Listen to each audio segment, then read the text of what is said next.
呢個係台灣嘅粟米濃湯，唔係廣東嘅粟米湯啊！今日咁啱要煮，帶你去睇下啦。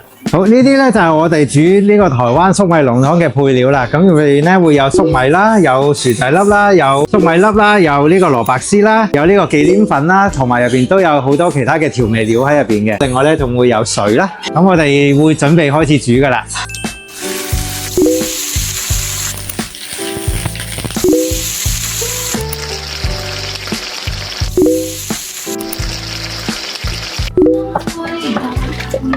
好，啱啱就將所有嘅配料炒完咗之後啦，咁你倒落個煲度啦，加埋啲熱水煮滾去，水滾咗大約5分鐘之後咧，我哋會再加埋呢啲忌廉粉啦，同埋入邊有好多幾種嘅調味料入去，咁啊倒埋落咗去之後咧，都係要等佢煮翻滾，跟住收細火咧，煮到佢結身就可以飲噶啦。啱啱頭先煮好咗個粟米湯啦，而家咧我哋順便就煮埋呢個台式嘅酸辣湯啦。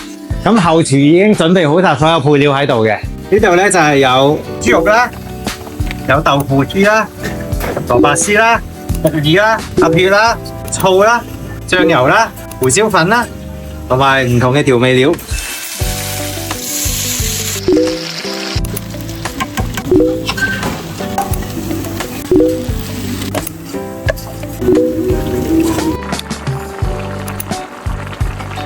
要有耐心咁樣慢慢倒落去，因為咧你一次過倒太多調味料啊，同埋呢啲胡椒粉落去咧，佢會黐埋咗一嚿嚿。